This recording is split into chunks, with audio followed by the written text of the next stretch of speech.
What's up, guys? It's Jam1 from Jam1TCG coming at you guys with another totally awesome video and another Jamming Deck profile. So, guys, this is going to be the first pilot episode of a new series that we're trying out, and it's starting right now. Alright guys, so this is going to be a brand spanking new series where we basically, is going to be called Jamming Regional Tops, and we're going to basically be looking at some of the top deck profiles and talking directly to the person that piloted that deck profile as they have won a tier 2 event. By winning, I'm defining that as just making the top cut. So we are joined today by James Thomas, who made top 16 at his South Portland Maine Regional. Wait!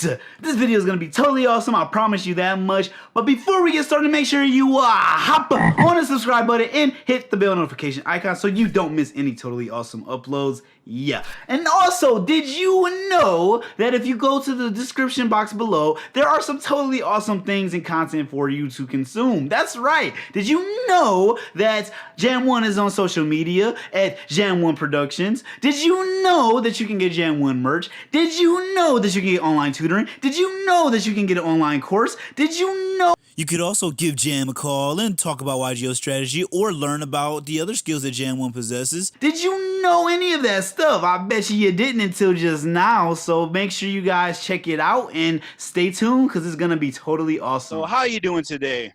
I'm doing fantastic. Thank you for asking. How about yourself? I am totally awesome as always, and yeah, let's get started. Tell me about this deck profile. What did you do, how did you do, and how did you do it? All right, so I've been playing Cyber Dragons pretty much since September. I've been trying to get my invite repeatedly, and I finally got it at the South Portland Maine Regional by getting top 16. I ended up 5 wins, 2 losses, 1 draw, even starting out the first 6 rounds undefeated pretty much.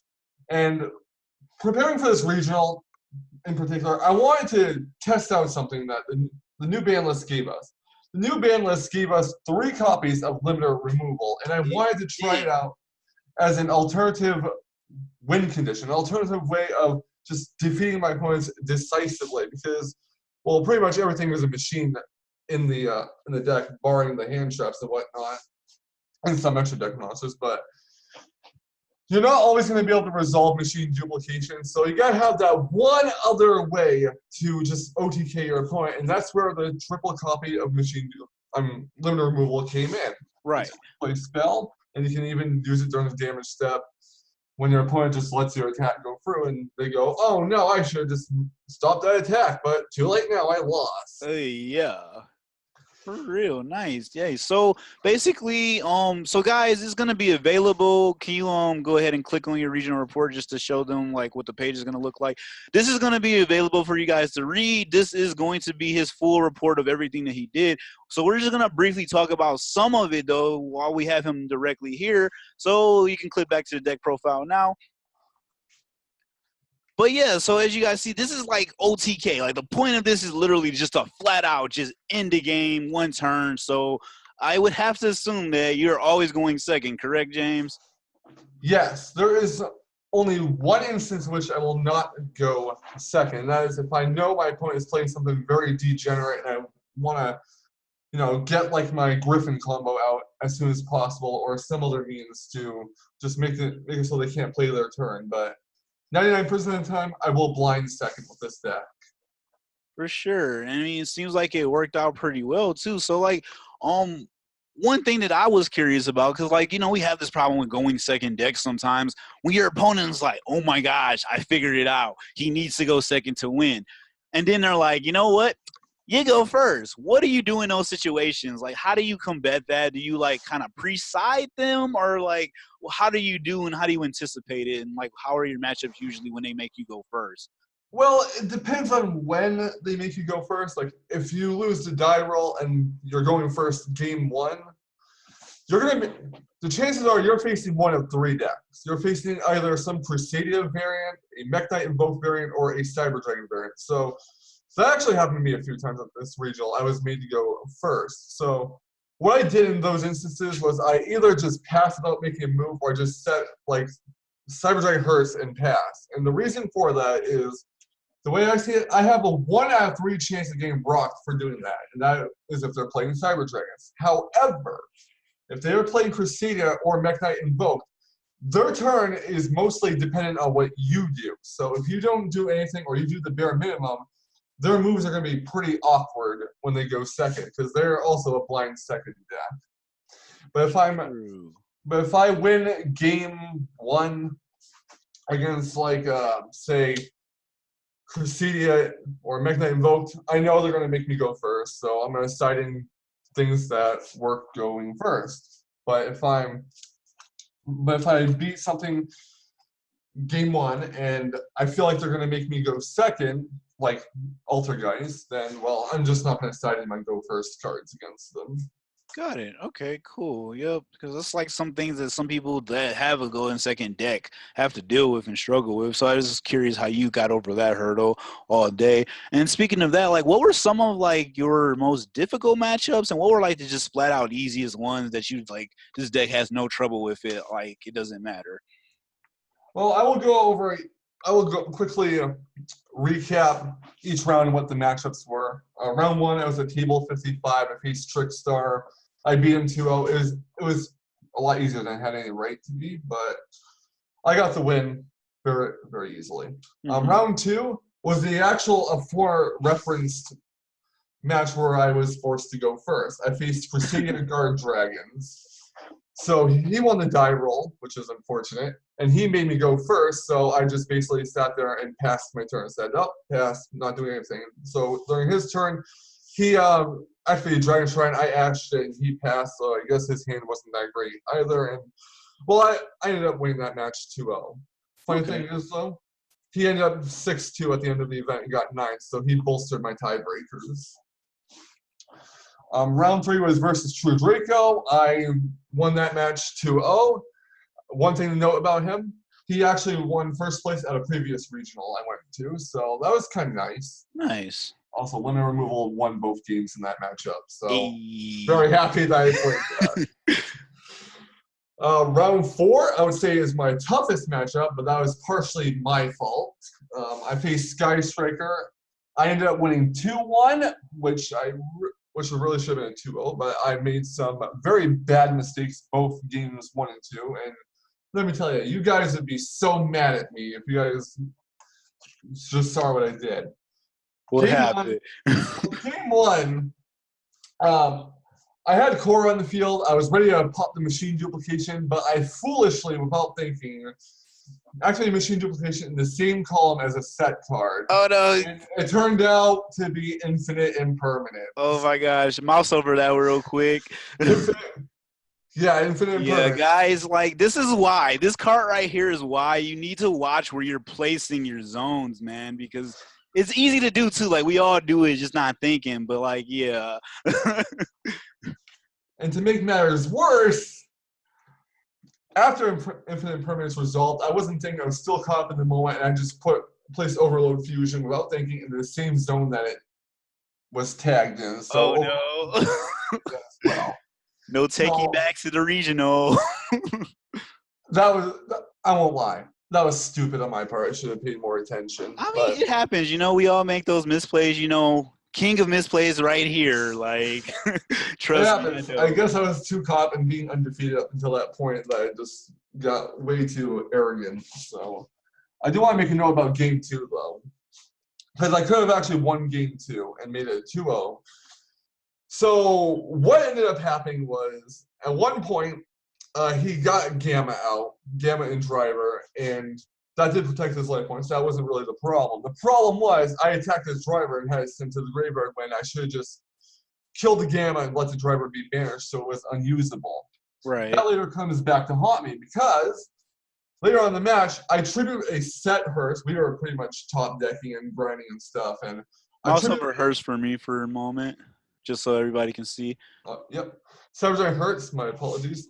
Yep. So I attributed the set Hertz for Galaxy Soldier, and it's a habit for me to activate Hertz's ability when it hits the grave. So I just activated it without thinking, and he Gammaed it and got the Driver in the graveyard to the field, and then Gamma to get the other gamma in his hand to the field, so I couldn't really attack for game with the Galaxy Soldier. So I had to pass turn and watch those things be banished. I ended up forfeiting that game just to save time because time was starting to run out. Right. And game 3 I ended up winning, I believe, with limit removal. Let me check what happened there. All right, round 4. Let's see. Hold on a sec. Okay, yeah, limit removal. I luck stacked with limit removal. I'm not really sure what was on the field. I didn't really make a note of that, but yeah, limit removal won that. Fair enough. But yeah, it's all there. So you guys, like, if you are a Cyber Dragon player and you're just kind of curious about how certain matchups go, that regional report, like I said, it will be in the description, and it's really good for you guys to check out. He was really detailed about it. So yeah, what was like the next, like, just the matchups after that? Round 5 was Altergeist, which I was a tie. I lost game 1. I won game 2 because Inspector Board actually did some damage to him. It was on the Silver Surfer put in that work, man. He Cross over Inspector Border for me real quick. Yep. He finally got rid of it, but didn't really matter because I was able to just come back and win a different means. So Inspector Board definitely helped out. Game 3, well, we went in time during my turn, my end phase, and I didn't realize how much. I did not intentionally, drag it out. Right. I didn't realize how much time was left. I thought we had 4 minutes, but I guess I misread the clock. And people were kind of in the way of the clock too, so it's always weird with these new time rules. Honestly, like, I don't know. I remember one time I had like 7 minutes, and then I look up, try to start my time, and literally I was gonna do Boral Sword combos and all this, and it was like, time's up. It's like, what? Really? Oh. Like, you just lose track of it, man. So, okay, and then so the next matchup was, you said this one, round 6. Round 6 was Sky Striker. I want to make a note of game 2 of this match in a little bit, but okay. I won game 1. Game 2, I just completely blew out his field midway through with evenly matched. Like, he had maybe 1 or 2 cards in hand. I think it was 1, and like a multi-roll on the field with 4 sets. So I went draw phase, standby phase, main phase, battle phase, and a battle phase. I activated evenly matched. He chained Hornet drone, summoning a Hornet token to the field, and since tokens cannot be banished, he was forced to banish everything else. Yep. To make matters worse for him, I went to my main phase 2, dropped the Kaiju by tributing his Hornet, then went to Infinity and sucked the Kaiju up. So I sat pretty with a 2,700 attack points. Got a pop up there. While there was some negation going on, so I just sat on a negator pretty much, and with his like 1 or 2 cards in hand when he started his turn. And well, Infinity too good. That was pretty much it.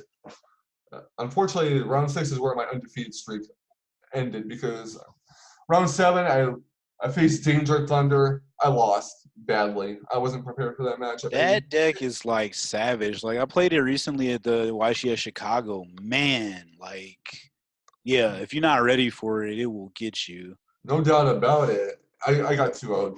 Like, and I did something I regret. I just want to regret for game 2. Like, I wanted to be ahead of the curve and just beat him and make it so he couldn't play. So I opted to go first. I sided in the Inspector Borders, triple Duel and Lockbird, and my 2-dimensional barriers. I didn't know what else to side. The barriers were useless there, but yeah, I was going to ask you about that too. We'll get to those questions in a bit, but yeah, I actually had a question about that. But go ahead. I drew 1 of each of the side deck cards. I drew a barrier, a Duel, and a border, and I sat on border for like 1 or 2 turns. But unfortunately, he happened to have Jackalope in hand, which has, I believe, 2K defense. So obviously, I couldn't get rid of it. So he ended up getting rid of my border and just popping off. In hindsight, I should have just let him go first, sided in the triple Elton and triple Droll, but what's done is done, I guess. Yeah, for sure. We live and learn. Okay, and that was round 8? That was round 7, and round 8 was against Necros. Interesting. Which this card would have came in handy for if I had drawn it. Fair enough. So I had absolutely no experience versus Necros, and I'm going to be honest with you. when Necros were a thing, I was in my 3 to 4 year break from the game, doing other stuff, live streaming and whatnot. So obviously I didn't really have much experience for Necros. So I lost game 1 to be expected. You got the Necros monster that makes it so my extra deck monsters' effects are negated, and the effects of my extra deck monsters are really important. Yeah, for sure. Strategy. So couldn't really do anything. Had to scoop that game. Game 2, I sided in triple Duel, 2 border for the how do you pronounce it? Those ritual support effect monsters. Yeah, the incantation thingies. Yeah, those things. Little candle thingy and all of that. Yeah, I know. Yeah.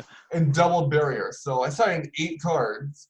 Well, actually 7 cards, and I didn't draw anything. I didn't draw I hate with that. No barrier, no Duel, no border. So I'm like, really? And now thinking back, I should have also put in Elton's in my.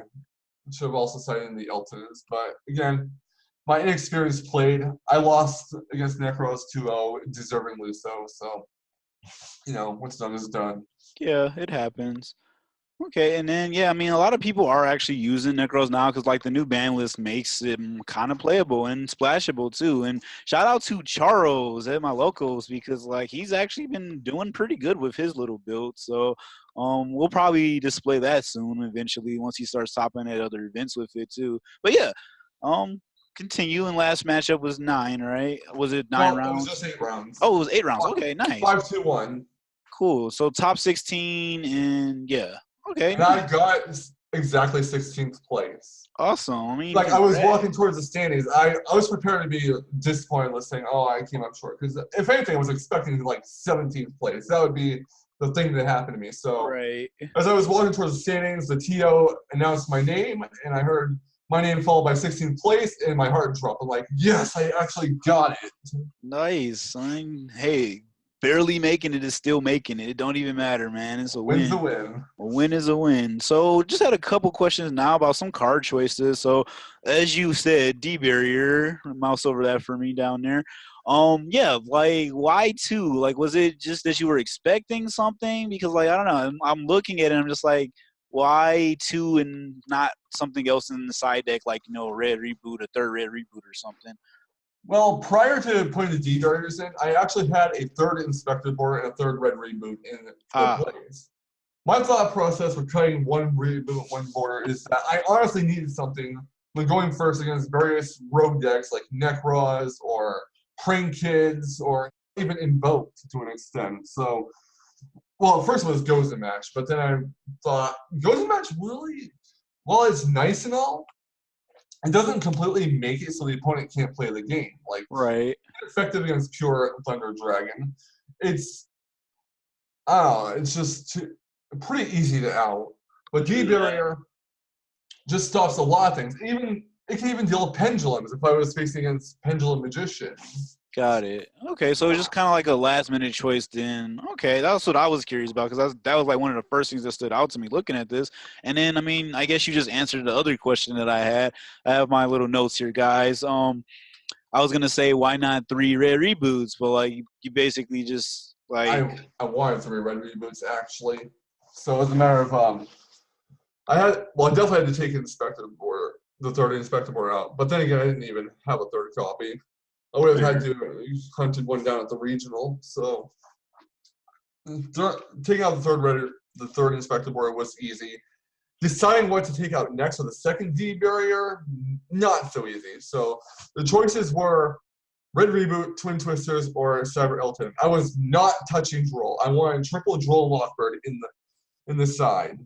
That was not negotiable. But the process of elimination was I wanted triple Cyber Elton in because I wanted to maximize my chances of drawing it against. Mouse over Cyber Elton for me real quick. It is non-destruction board wipe, and which helps against Thunder Dragons because Thunder Dragons have they have protection against destruction, but Cyber Elton is sense and doesn't destroy. Right, sit that word, send. And I know some people may be thinking, well, why 3 copies? Well, the answer is actually pretty simple.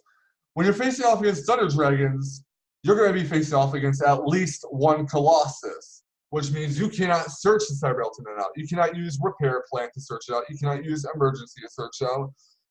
You have to hard draw it. So I put 3 copies in to maximize my chances of hard drawing it. Got it. It was irrelevant because I only faced 1 Thunder Dragon variant, and that was Danger Thunder. But that's why I had the triple cyber alternate in there. Got it.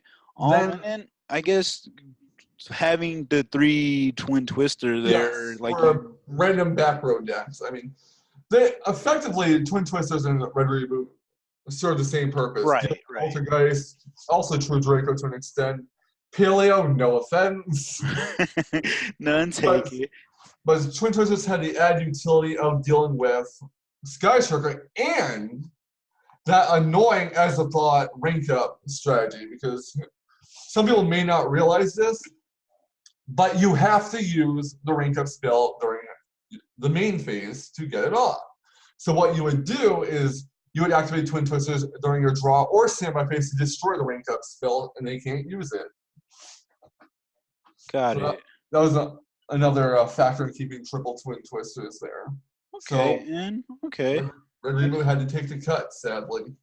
Got it. All right. I mean, yeah, ultimately it does serve the same purpose. But yeah, I don't know. I guess like I'm sensitive to Red Reboot because, as you say, like that just wrecks me. Like you hit me with a Red Reboot, I'm done.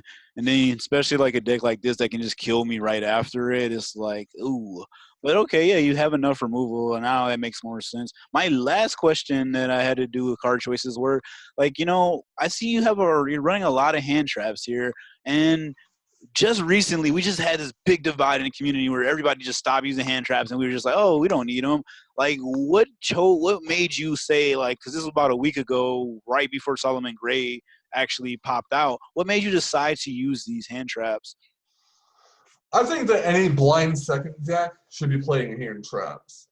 But my choice of why hand traps I played and why, it came down to, well, first of all, evenly matched was going to be a 3-0. I was not negotiating that. For sure. I was dead set on making 3 evenly matched. I've always made it in this deck, and it's always helped me out. So it's a blowout card against True Draco. It's a blowout card against Sky Striker, like I demonstrated in my round 6 match. A blowout card against Altergeist, provided they don't have anything to negate it. Yeah. Anybody that says I'm trying to do too much turn 1.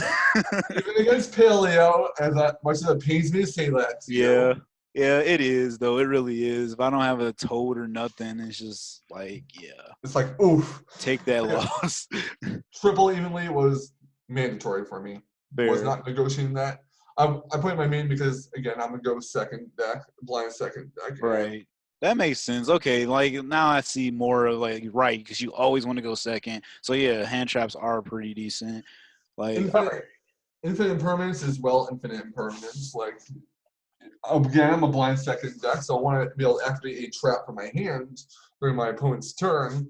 So if they're playing something degenerate like Gemini FTK or they're summoning something that they absolutely need to get the effect off of, like something that helps stir combos. Right.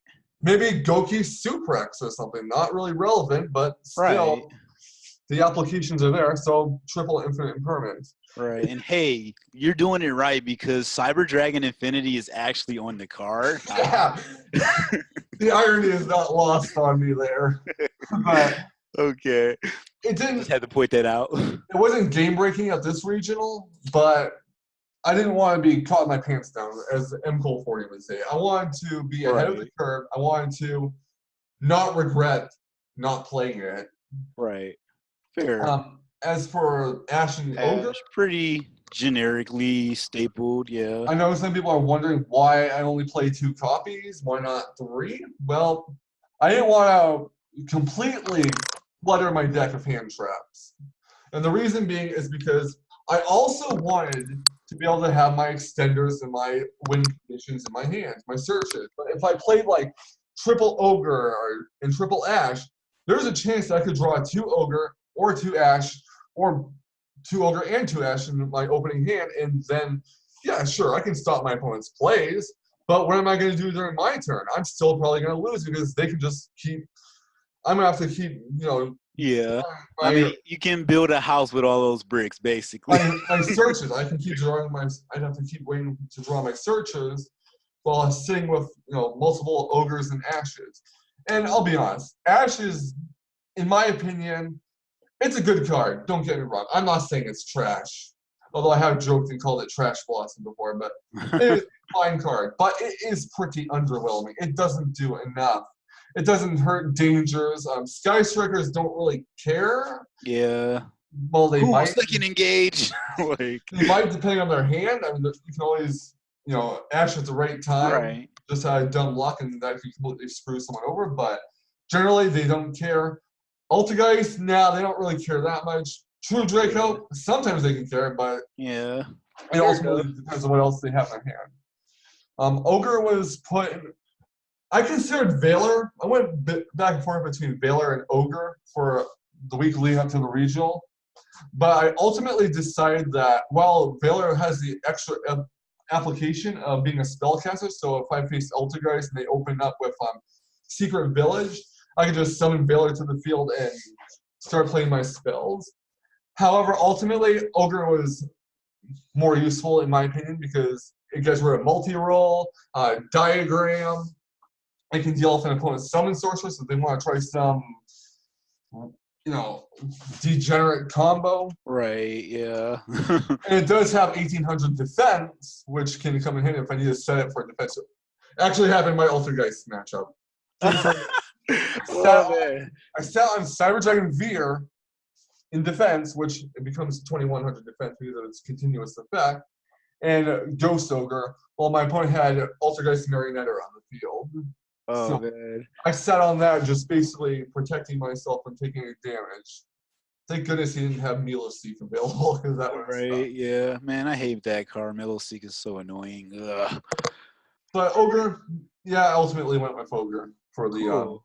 Got it. All right. Well, thank you. Those pretty much answered my questions. You pretty much touched on a lot of things that I was going to ask as well. So, I mean, just wrapping it up a little bit, like, what would you do differently? Like, any cards that you would take out, anything that you would replace? Because, like, we did just get the new Solomon Grade stuff that just popped out. And this was, like, pre-this, but, like, it's pretty still relevant in this format right now. So, like, what card choices would you change? Any one-ofs, two-ofs, anything differently? in the main deck, I don't see myself changing the main deck at all. Not until April when we get that new Cyber Dragon out, Cyber Dragon Nashor. Oh, yeah. I don't know what I'm going to take out for it. I might cut Veer and Toon Cyber Dragon out for 2 Nashors. I haven't decided completely, but as of right now, the main deck seems completely perfect to me. But the side deck, on the other hand, the only thing I would cut is the D barriers. Because looking back at it now, I wanted Summon Limit. I'm thinking back and thinking to myself that I should have probably cited Summon Limits instead. Yeah, Summon Limit is actually crippling. Like, a lot of people, I'll display it on here when I'm talking, but a lot of people, like, don't realize how much that is, like, whoa. Like, we summon a lot now in this game, guys. And people are going to be like, well, you play Summon Limit, that kind of hampers your ability. Well, no, I establish my board and then I use a Summon Limit. Right. And then, too, also, I mean, realistically, like, most of your monsters are bigger anyway, so it's not like it really stops you too much. But, yeah, like, that's the real logic, though. Yeah, just set up a board first, and then they're stuck. Nothing else inside, really. I think everything else was pretty perfect. Even though I did want to make room for a triple border and triple red reboot, something had to give. There's just not enough room in the side. Got it. Oh, all right. That makes sense. Oh, any shout outs and closing words before anything? Actually, yes. I would like to shout out my friend Ben for hooking me up with the Cyber Twin Dragon, which I actually summoned a lot more than Chimera Tech Rampage throughout the tournament. So it's actually my favorite Cyber Dragon fusion. So I wanted to put it in there for the sake of it. A shout out to my friend Chris for hooking up with the Cyber Eltonins and Twin Twisters prior to the regional. I went to his house like 2 days before he gave me the Twin Twisters and the Cyber Eltonins. So there's that. And shout out to my round 2 opponent for going 6-2 and getting 9th and helping my tiebreakers, which ultimately got me 16th. So that's the thing. And shout out to you for this opportunity to present my deck. Yeah, no problem. And yeah, So if you guys like this, you guys can be a part of this too. This is just the first episode, but in the future, like I will right now, check the description box because it's gonna have directions of how to do this, and hopefully, guys, in the future we can do a lot more of these if you guys like this. And yeah, I would like to hear from you guys because this channel is about community, and I want to hear our voices of the community. So thank you so much, James, and congratulations to your invite to Nats. I will see you in Philly, sir. I will see you at Nats, and thanks again. For sure. Stay awesome. Hey, you. Don't forget to subscribe because it'd be totally awesome if you did, because you guys, by subscribing, sharing, and following me on social media, you help continue to create this totally awesome content, and I love you for doing so. Make sure you guys check out the description box below as well, because there's all kinds of new projects that Jam1 is up to, and I would totally mean the world to me if you checked it out. So yeah, I'll see you guys next time. Enjoy life. More than awesome, he's totally awesome.